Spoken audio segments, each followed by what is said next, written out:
పరిచయలోకి వెళ్తాం. వాక్య సహాయం కొరకు సోదరులు దేవుడి సన్నిధిలో ప్రార్థన చేస్తారు. వాక్య సహాయం కొరకు తర్వాత రాజకుమార్ గారు వాక్యాన్ని అందిస్తారు. వాక్యం అందించిన తర్వాత ప్రసంగం సంబంధించినటువంటి కీర్తన లాలయ్య గారు పాడతారు. తర్వాత మనం ముఖ్యం ప్రార్థన చేసుకుంటామండి. ఓకే బాబు. వీక్షణ వల్ల నాతోటి చెప్పని వాళ్ళందరికీ ఉదయకాలపు శుభాభివందనాలు తెలియజేసుకుంటున్నాను. మరి ఈ ఉదయకాల ధ్యానంలో మనం అందరం కూడా ఈ డివోషన్ ఈ కార్యక్రమాన్ని ప్రారంభించుకుంటూ ఇప్పటి వరకు పాటల్లోనూ మరి ప్రార్థనలోనూ అలాగే వాక్య పరిచర్యలో వాక్యం చదువుటలోనూ మనమందరం పాల్పొందులు పొందినందుకు కృతజ్ఞతాస్తుతులు చెల్లించుకుంటున్నాం. ప్రార్థన చేసుకొని వాక్యం కొరకు పరిచర్య కొరకు మనం ముందుగా ప్రార్థన ప్రారంభపూర్వకంగా ముందుకు పెడదాం. ప్రార్థన. ప్రేమ కలిగిన మా తండ్రి, దయాస్వరూపుడైన దేవా, మీకు కృతజ్ఞతాస్తుతులు చెల్లించుకుంటున్నాము నాయన. మా దైనందిన జీవితంలో మీరు మా ఎడల ఎంతో ప్రేమను చూపారు కాబట్టి మీ దయ చొప్పున, మీ కృప చొప్పున, మీ ప్రణాళిక ప్రకారముగా, నీ చిత్తానుసారముగా మా ఎడల నా తండ్రి నాయన జరిగిస్తూ ఐశ్వర్యించి ఆరోగ్యం తెచ్చి ఉదయకాలం మందు నిన్ను ధ్యానించడానికి, నీ మాటలు వినడానికి, నిన్ను నా తండ్రి ఘనపరచడానికి ఇచ్చిన ఈ గొప్ప తరుణాన్ని బట్టి కృతజ్ఞతాస్తుతులు చెల్లించుకుంటున్నాం. నాతోటి జతపని వారి యొక్క నా తండ్రి నాయన మరి ఆ ఆధ్యాత్మికమైనటువంటి నా తండ్రి ఆలోచనలు, తలంపులను, ఉద్దేశాలను నీకు అనుకూలంగా మార్చుకుని ఉదయకాలం మందు నా తండ్రి నాయన నిన్ను స్తుతించేటువంటి మరి అవకాశాన్ని మరి మీరు ఇచ్చిన దాన్ని సద్వినియోగం చేసుకుంటూ ఉండగా కృప చూపించండి. అలాగనే ఈ ఉదయకాలం ముందు బోధిస్తున్నటువంటి మా సహోదరులను మీరు జ్ఞాపకం చేసుకొని వారి ద్వారా అమూల్యమైన సందేశాలను విని మా జీవితాలను నా తండ్రి సమస్త మరి నడవడికలను, ఉద్దేశాలను మార్చుకొని నీకు ఇష్టమైనటువంటి మరి నా తండ్రి నాయన నీ రాజ్యాన్ని స్వతంత్రించుకునే భాగ్యాన్ని కూడా మాకు అనుగ్రహించమని నా తండ్రి చేరువచ్చిన ప్రతి ఒక్కరు కూడా జ్ఞాపకం చేసుకోమని, ఇందులో మమ్మలను ప్రేమించి ఆదరించి నా తండ్రి ప్రోత్సహిస్తూ బలపరుస్తున్నటువంటి నా తండ్రి నాయన మా నాయకులను జ్ఞాపకం చేసుకోమని, అన్ని విషయాల్లో మీరు సమృద్ధిని అనుగ్రహించి సహాయం చేయమని మా ప్రభును నీ ప్రియకుమారుడు యేసుక్రీస్తు శ్రేష్ఠమైన నామములో ఈ సమస్తమైన దీవెన ఆశీర్వాదములు అడుగుతున్నాము తండ్రి. ఆమేన్. నాకు ఈ అవకాశం ఇచ్చిన రఘుబాబు క్రీస్తు నామములో వందనాలు. ఈ సమయంలో సోదరు రాజకుమార్ గారు మనకు వాక్యం అందిస్తారు. దేవుని యొక్క అత్యంత ఉన్నతమైన కృపను బట్టి మనం అందరము మన జీవితంలో మరి యొక్క నూతన దినాన్ని, ఉదయకాల సమయాన్ని చూడగలిగి ఉన్నాము. ఇటు సమయాన్ని మనకు ఇచ్చినటువంటి తండ్రిని దేవునికి కృతజ్ఞతలు తెలియజేస్తూ, ప్రతిరోజు ఉదయకాల సమయంలో మనం చేసే మొదటి పని దేవుని పని అయి ఉండాలనే ఉద్దేశంతో ఎలాగో చక్కటి క్రమంలో మనందరిని నడిపిస్తున్నటువంటి రవి గారికి, వారి కుటుంబానికి, ఆయా ప్రాంతాల నుంచి పాల్గొన్నటువంటి దైవ సేవకులకు, విశ్వాసులకు, చిన్నపిల్లలకు అందరికీ కూడా యేసుక్రీస్తు నామమున హృదయపూర్వక వందనాలను తెలియజేస్తున్నాను. ఈరోజు దేవుని యొక్క వాక్య భాగంలో నుంచి మన వాక్య ధ్యానంలో ఉన్నటువంటి సమయం 20 నిమిషాలు. 20 నిమిషాలలో ఆత్మ సంబంధమైనటువంటి ఒక సూత్రాన్ని గురించి మనం ధ్యానించుకుందాము. ఆత్మ సంబంధమైన ఒక సూత్రమును గురించి. సూత్రము అంటే ఫార్ములా. మనం చేసేటువంటి పని ఏదైనా దానికంటూ ఒక ఫార్ములా ఉంటుంది. ఆ ఫార్ములా ప్రకారముగా మనం ఆ పని చేస్తేనే మనం అనుకున్న ఫలితాన్ని దాంట్లో చూడగలం. ఉదాహరణకి ఒక పెరుగు తయారు చేయాలంటే దానికి ఒక ఫార్ములా ఉంది. ఒక మెడిసిన్ తయారు చేయాలంటే దానికి ఒక ఫార్ములా ఉంది. చివరికి ఒక బాంబు తయారు చేయాలన్నా దానికి ఒక ఫార్ములా ఉంది. ఈ ఫార్ములా పాటించినప్పుడే బాంబు అయినా పేలుతుంది, మెడిసిన్ అయినా పనిచేస్తుంది, మనం అనుకునే పెరుగైనా తయారవుతుంది. లేనప్పుడు అది తయారవకపోగా మనం చూడలేనటువంటి దుర్వాసన కొట్టేదిగా ఉంటుంది. అలాగే ఆత్మ సంబంధంగా కూడా మన హృదయంలో దేవుడు ఉండాలి అంటే మనం దేవుని హృదయాన్ని గెలవాలి.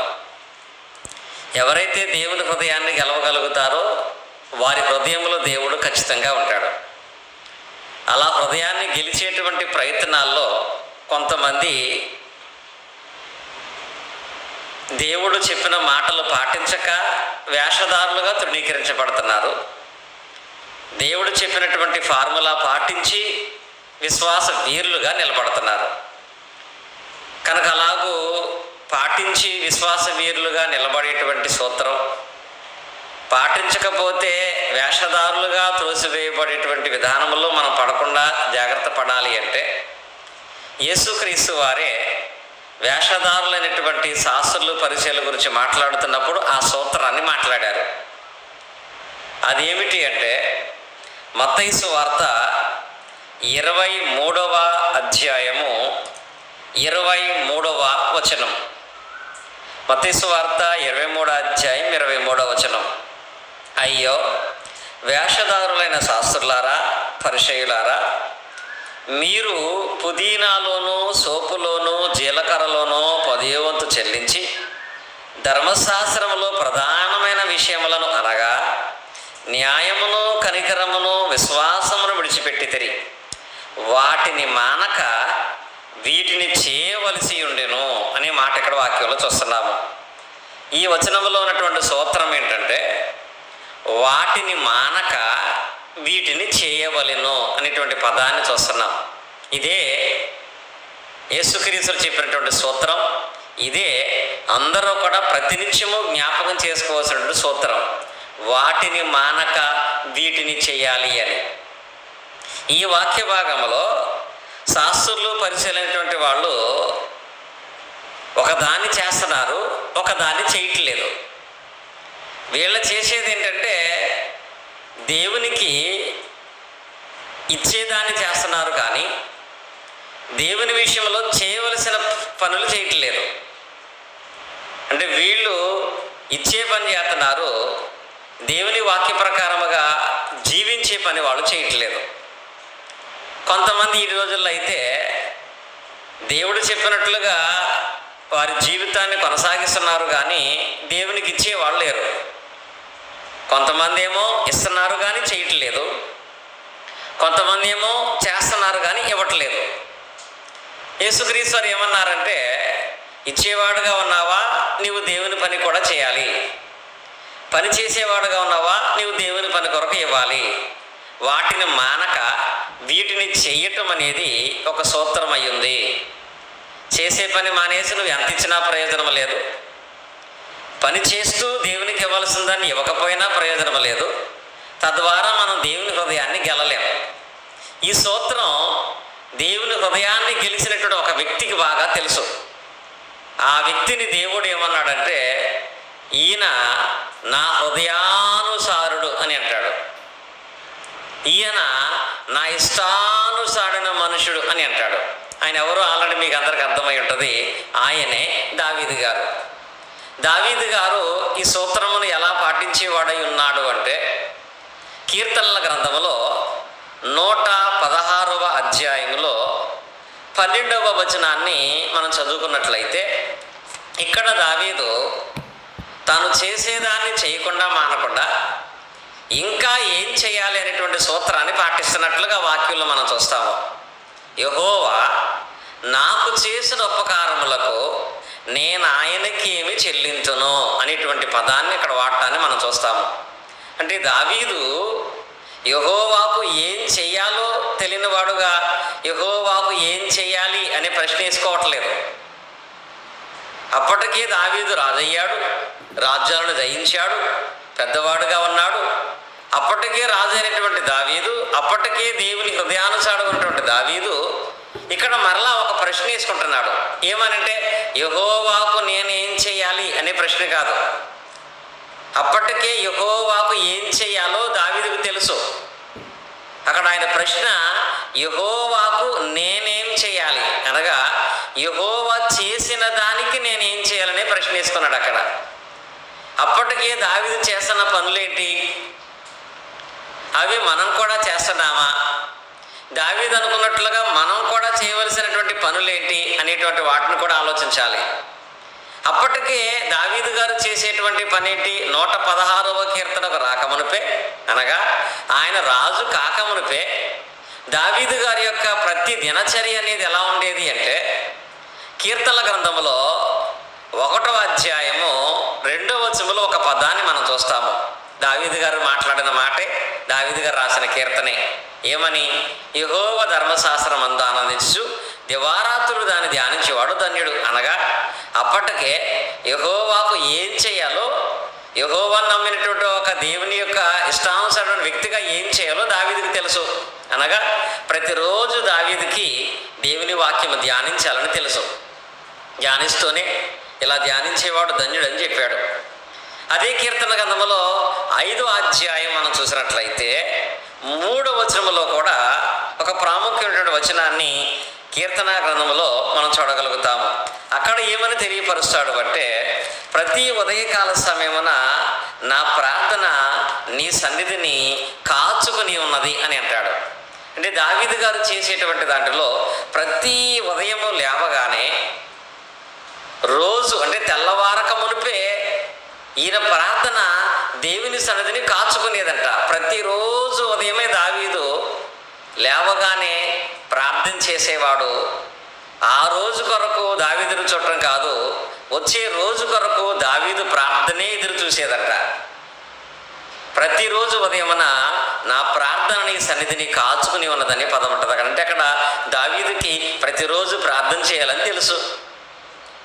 అలాగే 23వ కీర్తన మనం చూస్తే 23వ కీర్తన, దీన్ని మారేష్ గారు చాలా బాగా పాడతారు కూడా కీర్తనగా. 23వ కీర్తన, ఈ 23వ కీర్తన కూడా కీర్తనగానే ఆ 23వ అధ్యాయం ప్రారంభానికి ముందే దావీదు కీర్తన అని ఉంటుంది. అంటే దావీదుకి ఏం చేయాలో దేవుని విషయంలో తెలిసినటువంటి విషయాలలో కీర్తనలు పాడాలని కూడా తెలుసు. ఆయన రాసినటువంటి కీర్తనలోనే 73 కీర్తనలు మన కీర్తన గ్రంథంలో రాయబడినాయి. దావీదు కీర్తనలు పాడాలని తెలుసు. అలా మాత్రమే కాకుండా 23వ అధ్యాయంలోనే 6వ వచనాన్ని చదువుకున్నట్లయితే అక్కడ ఇంకా దావీదుకు తెలిసినటువంటి, దావీదు ప్రతినిత్యము చేసేటువంటి మరొక పని ఏంటంటే, కీర్తనల గ్రంథము 23వ అధ్యాయంలో 6వ వచనములో చివరి లైన్ చదువుకుందాం. చిరకాలము యెహోవా మందిరములో నేను నివాసము చేసేదను అనే పదం ఉంది.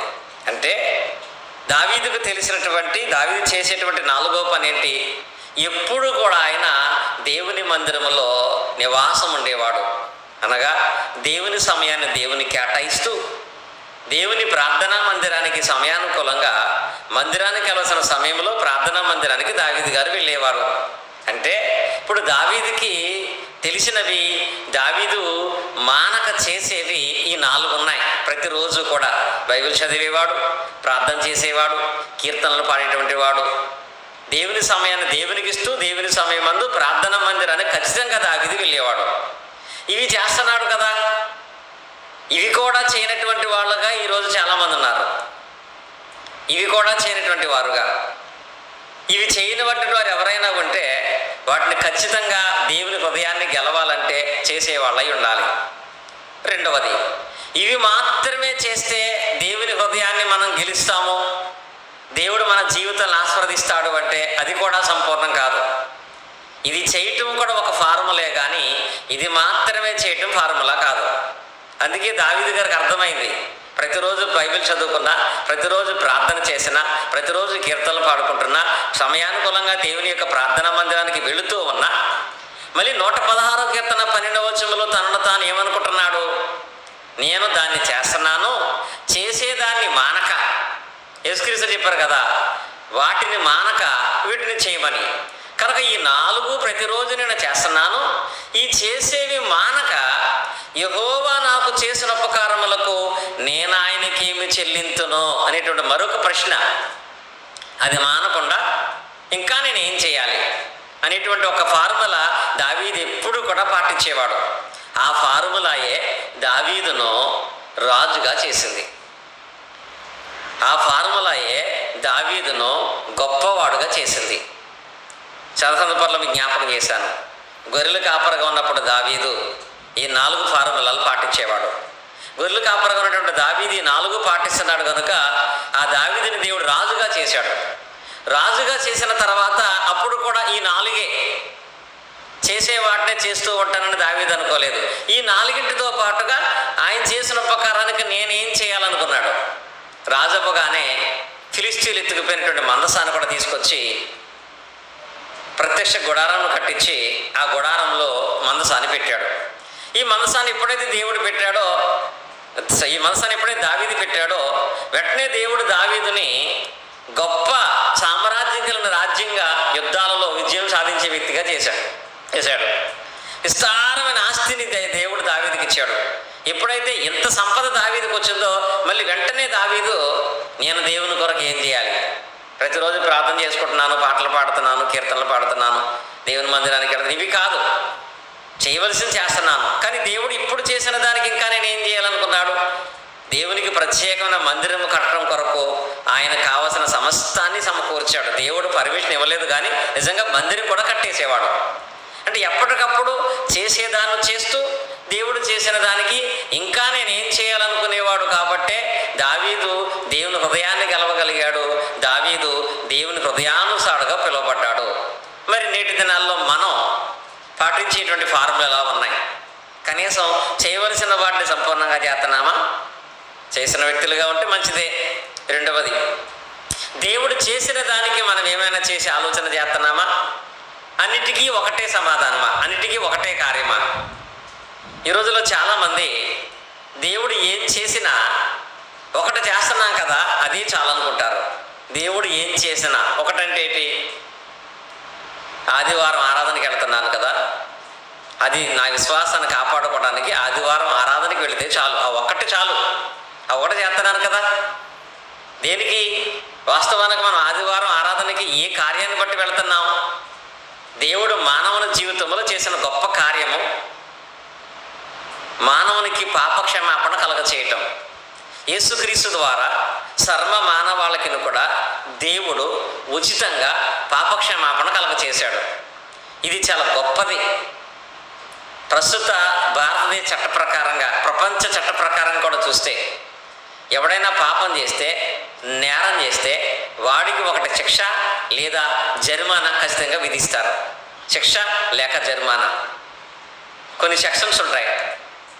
ఐపీసీ సెక్షన్ 307 అంటారు, ఐపీసీ సెక్షన్ 307 అని. ఈ సెక్షన్ ప్రకారంగా హత్యా ప్రయత్నం ఉంది. అది ఆ సెక్షన్కి ఒక వ్యక్తి హత్యా ప్రయత్నం చేస్తే అది రుజువు అయితే 10 సంవత్సరాలు జైలు శిక్ష విధించాలంట. హత్య చేయక్కర్లా, హత్యా ప్రయత్నం చేస్తేనే. మనం బండి వేసుకెళ్తున్నప్పుడు నో పార్కింగ్లో మన బండి స్టాండ్ వేసాం, దానికి ఫైన్ ఎంత వేస్తారు? 500 జరిమానా వేస్తారు. అది కూడా ఒక నేరమే. నువ్వు యాక్సిడెంటల్ చేయక్కర్లేదు, మనుషులు చంపలక్కర్లేదు, హత్యా ప్రయత్నం చేసినా దానికి శిక్ష ఉంది. నో పార్కింగ్లో బండి స్టాండ్ ఎత్తేనే దానికి ఫైన్ ఉంది. కానీ దేవుడైతే మనుషులందరూ చేసిన పాపాలకి ఫైన్ ఇవ్వలేదు, శిక్ష ఇవ్వలేదు, ఉచితంగా పాపక్షమాపణ కలగచేశాడు. ఇంత గొప్పదైన పాపక్షమాపణ కార్యాన్ని మన విషయంలో దేవుడు చేశాడు. కాబట్టి ఆ కారణాన్ని బట్టి ఆదివారం ఆరాధనగా మనమంతరము కూడుకుని యేసుక్రీస్తు వారికి శిలువ మరణ పునరుద్ధానము ద్వారా మనకిచ్చిన పాపక్షమాపణను జ్ఞాపకం చేసుకుంటూ దేవుడిని ఆరాధిస్తూ ఉంటాము. దేవుడిచ్చిన రక్షణకి ఆరాధన ద్వారా దేవునికి మనం కృతజ్ఞతాస్తులు తెలియపరుస్తూ క్రీస్తు ద్వారా మనకిచ్చిన రక్షణ స్థితిని జ్ఞాపకం చేసుకుంటూ ఉంటున్నాము. ఇది ఆయన చేసిన కార్యము. ఆ కార్యానికి మనం ఆదివారం చేసే ఆరాధన. కానీ దీనిని అందరూ అన్నిటికీ సరిపెట్టుకుంటున్నారు. అన్నిటికీ అంటే దేవుడు మంచి జ్ఞానాన్ని ఇచ్చాడు, దాన్ని కూడా ఆదివారం ఆరాధనకి వెళ్తున్నాను కదా ఇంకా నాకేం చేయాల్సిన పని లేదు. దేవుడు మంచి ఆరోగ్యాన్ని ఇచ్చాడు, దాన్ని కూడా ఆదివారం ఒకరోజు దేవుని మందిరానికి వెళ్తే చాలు, ఇంకా వేయించిన పని లేదు. దేవుడు మంచి ఐశ్వర్యం ఇచ్చాడు, దాని గురించి కూడా ఆదివారం ఒకటి చాలు. దేవుడు మంచి ఉద్యోగం ఇచ్చాడు, దాని గురించి కూడా ఆదివారం ఒకటి చాలు. దేవుడు మంచి పిల్లల్ని ఇచ్చాడు, దాని గురించి కూడా ఆదివారం ఒకటి చాలు అనుకుంటున్నాను తప్ప వీటి కొరకు నేను ఇంకా దేవునికి ఏమైనా చేయాలని ఆలోచన చేయట్లేదు. ఒకవేళ దేవుడు కూడా మనవలే అనుకుంటే, మనవలే అంటే అన్నిటికీ ఒకటే కార్యం అనుకుంటే, చదువుకునేటువంటి వాళ్ళు జ్ఞానం కోసం ప్రార్థన చేస్తున్నారు.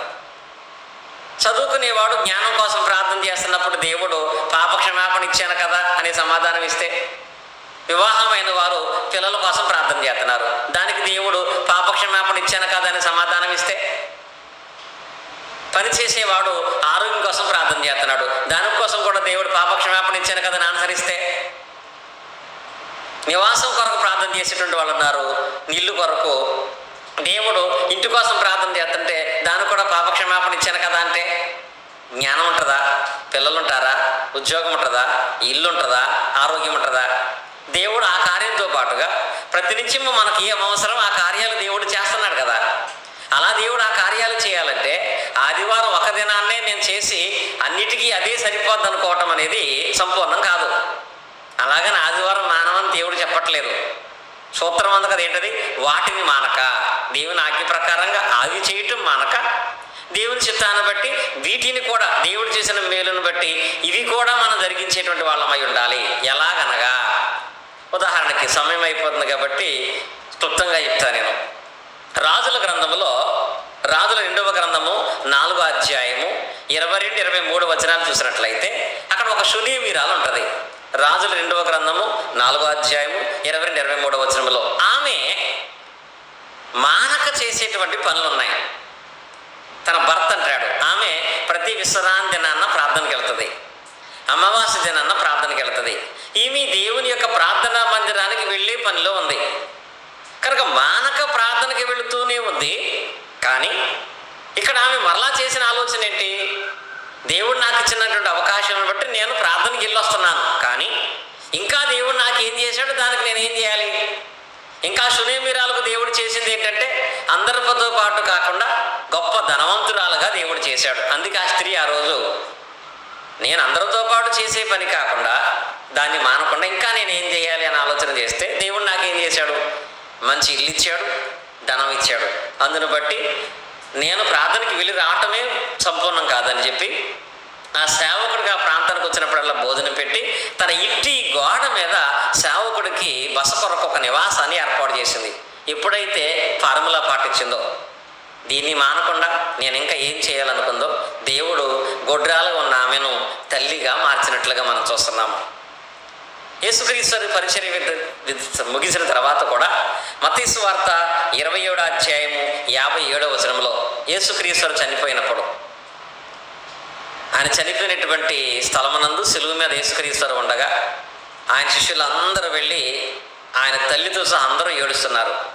అలా అందరూ కూడా ఆయన గురించి దుఃఖపడి ఏడుస్తున్నప్పుడు అక్కడ ఏ శిష్యుడిగా ఉన్నటువంటి ఒక ఆయన ఉన్నాడు. ఆయన్ని అరిమతీయ యోసేపు అంటారు. అందరితో పాటు ఈయన కూడా ఆయన గురించి దుఃఖపడుతూ ఆలోచించాడు. ఆయన శిష్యుడిగా ఆయన గురించి బాధపడటంలో అందరితో పాటు నేను సమానమే, కానీ నాకు దేవుడు ఏమి ఇచ్చాడు అని ఆలోచన చేస్తే ఆయన ధనవంతుడు గనుక తనకున్న ధన అధికారమును బట్టి పిలాతు దగ్గరికి వెళ్ళి యేసు దేహాన్ని తనకిమ్మని అడిగాడు. ఇలాగే పిలాతు దగ్గరికి అరిమతీయ యోసేపు వెళ్ళకపోతే అందరితో పాటు నేనే, నాకు సపరేట్గా ఏముంది అని ఆలోచన చేస్తే యేసు దేహాన్ని తీసుకొచ్చి సమాధి చేసే ఆ గొప్ప కార్యములు ఈయనకి పాలిభాగం ఉండేది కాదండి. కనుక మనమును కూడా ఏం చేసేవారుగా ఉంటున్నాము? ఆదివారం ఒకదాన్ని మనం చేస్తూ అది అన్నిటికీ ఆన్సర్గా చెప్పుకుంటున్నామా? ఆదివారం ఆరాధన క్రమాన్ని జరిగిస్తూ కూడా దేవుడు మనకు చేసిన దానికి మనము కృతజ్ఞతగా ఇప్పుడు దేవుడు చేసిన ఉపకారములకు మనం ఏం చేస్తున్నాము? దేవుని సేవ కొరకు కానీ దేవుని పరిచయ కొరకు కానీ అనేది ఆలోచన చేస్తున్నామా అనేది ప్రతి ఒక్కరు కూడా ఆలోచించేవారుగా మనం ఉందాం. ఒకటే సూత్రం, ఇప్పటి వరకు చేసేదాన్ని మానొద్దు. దేవుడు ఇప్పటి వరకు చేసిన దాని విషయంలో మనం దేవుని కృతజ్ఞత తెలియపరుస్తూ ఇప్పటి వరకు చేసేదాన్ని మనకుండా ఇప్పుడు కూడా దేవుడు చేసిన ప్రతి దానికి తగినట్లుగా కృతజ్ఞతాస్తుతులు దేవునికి చెల్లించేటువంటి వారమై మనం ఉండాలనేది వాక్య భాగం ద్వారా తెలియపరుచుకుంటున్నాడు. అలాంటి వారుగా మనం ఉండాలని కోరుకుంటూ ఈ మాటలు ముగిస్తున్నాను. దేవుడి మాటలు మన హృదయాల్లో ఫలింపు చేయనుగాక. ఆమేన్. ఇటు అవకాశం నాకు ఇచ్చినటువంటి రవి గారికి మీ అందరికీ హృదయపూర్వక వందనాలు తెలియజేస్తున్నాను. ఇప్పటి వరకు చక్కటి సందేశాన్ని మనకు వినిపించినటువంటి సోదరు రాజ్ కుమార్ గారికి మొదటి వందనాలు తెలియజేస్తూ ఉన్నాం. దేవుని గురించినటువంటి ఆ ఫార్ములా ఏదైతే ఉందో ఇది ఒకదాంతో ఆగిపోయేటువంటి ఫార్ములాగా ఉండకూడదండి. ప్రతి సందర్భంలో కూడా నేను దేవునికి ఏం చెల్లించాలి అనేటువంటి ఆలోచన అనేటువంటిది రావాల్సిన అవసరం ఉంది. మరి 116వ కీర్తన రాకముందే దేవుని వాక్యాన్ని ధ్యానించాలని దావీదుకు తెలుసు, ప్రార్థనా మందిరికి వెళ్ళాలని దావీదుకు తెలుసు. అలాగే ఇంకా మనం చూసినట్లయితే దేవుని గురించి దేవుని ఔన్నత్యాన్ని గురించి సంపూర్ణంగా ఎరిగినటువంటి వ్యక్తి అయిన అలాంటి వ్యక్తి 116:12వ కీర్తనలో దేవుడు నాకు చేసిన ఉపకారములకు నేను ఏమి చెల్లించును అంటే ఆ ఫార్ములా మరలా ఏంటి? ఆ ఫార్ములా ప్రజెంట్ చేసేసి గొప్పగా చేసేసే అనేటువంటి ఫీలింగ్లో ఉండిపోతామండి. అలా కాకుండా ప్రతి సందర్భంలో కూడా దేవుడు నాకు ఈ కార్యం చేశాడు, దేవుడికి నేనేం చేయాలి, దేవుడికి నేనేం చేయాలి అంటే నేను ఏదేదో చేసిన గతానికి వెళ్ళకూడదండి. ప్రజెంట్ చేసిన దేవుడు చేసిన కార్యాన్ని బట్టి దేవుడిని నేనేం చేయాలి. అలాంటి ఫార్ములా కనుక మనం ఆలోచించుకుంటూ ఉన్నట్లయితే మరి దావీదు లాగా మనం కూడా దేవునికి హృదయానుసారమైనటువంటి పిల్లలుగా మనం కూడా ఉంటాం. అలాగా ఉండడానికి ఉదయకాల సమయంలోనే మనకి చక్కటి మేలు కొడుకును జ్ఞాపకం చేసినటువంటి రాజ్ కుమార్ గారికి మరోసారి వందనాలు చేస్తూ